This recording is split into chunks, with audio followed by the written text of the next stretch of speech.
Bismillahirrahmanirrahim.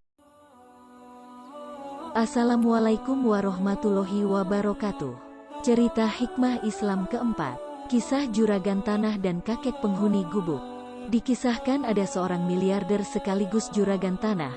Karena dia memiliki proyek perkebunan kurma, ditambah dia pun membeli berhektar-hektar tanah untuk proyeknya itu. Namun proyek itu terhambat sebagaimana yang dia rencanakan.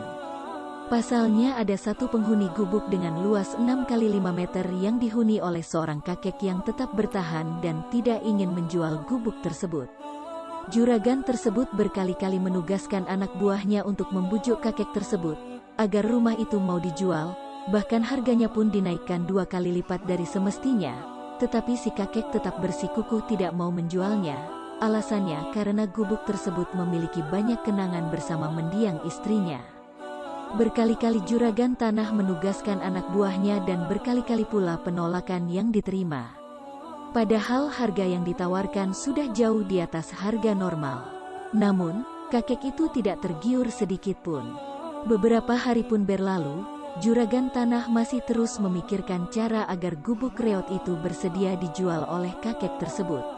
Sampai dia merasa tidak tenang, bahkan tidak enak makan dan tidur. Akibatnya, dia selalu memarahi anak buah yang ditugaskan sebab dianggap tidak becus dalam menangani hal tersebut. Sampai pada akhirnya, juragan tanah tersebutlah yang akan langsung turun tangan menemui kakek pemilik gubuk reot tersebut. Keesokan pagi di waktu duha, juragan tanah segera mendatangi kakek tua itu. Sesampainya dia di rumah sang kakek dan tepat di depan pintu, ketika dia akan mengetuk pintu sayup-sayup dia mendengar sang kakek sedang bermunajat kepada Allah. Didengarnya sang kakek berkata bahwa dia selalu bersyukur atas rasa lapar yang tengah dia rasakan dan bahkan, dia akan melaksanakan 1000 rakaat lagi bila 3 hari ke depan dia masih belum bisa makan. Setelah mendengar itu hati juragan tanah seketika bergetar dan merasa heran. Setelah dirasa sang kakek sudah selesai berdoa, barulah juragan tanah mengetuk pintu gubuk tersebut lantas mengucap salam. Mendengar itu sang kakek mengucap Alhamdulillah seraya berjalan untuk membukakan pintu sambil menjawab salam. Begitu bertemu dan bersalaman, sang kakek tersenyum bahagia dan terus mengucap Alhamdulillah. Juragan tanah semakin bingung, bagaimana mungkin orang yang dalam keadaan lapar, tapi wajahnya selalu tersenyum dan bibirnya terus mengucapkan rasa syukur. Kemudian ia memberanikan diri untuk bertanya, "Bukankah engkau lapar? Kenapa saat saya mengetuk pintu, engkau langsung menyahut dengan Alhamdulillah dari dalam?" Sang kakek menjawab, "Alhamdulillah atas nikmat Allah, telinga saya masih bisa mendengar dengan normal.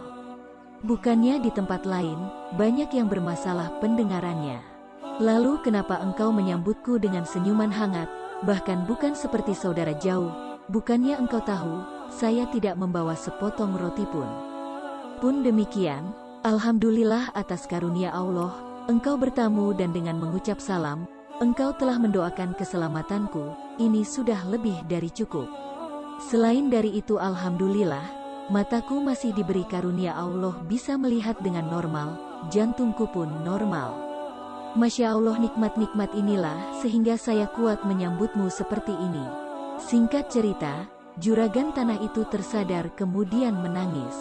Betapa banyak limpahan harta yang dikumpulkan selama ini, tidak membuat hatinya tentram dan bahagia. Setiap saat yang ada di pikirannya hanya mengejar keinginan yang belum tercapai, bukan mensyukuri kenikmatan yang sudah ia dapatkan. Dari pertemuannya dengan kakek tersebut, akhirnya dia belajar untuk mensyukuri segala nikmat yang telah Allah berikan dalam kondisi apapun, bukan malah menjadi kufur nikmat dan selalu mengejar keindahan dunia yang sesaat.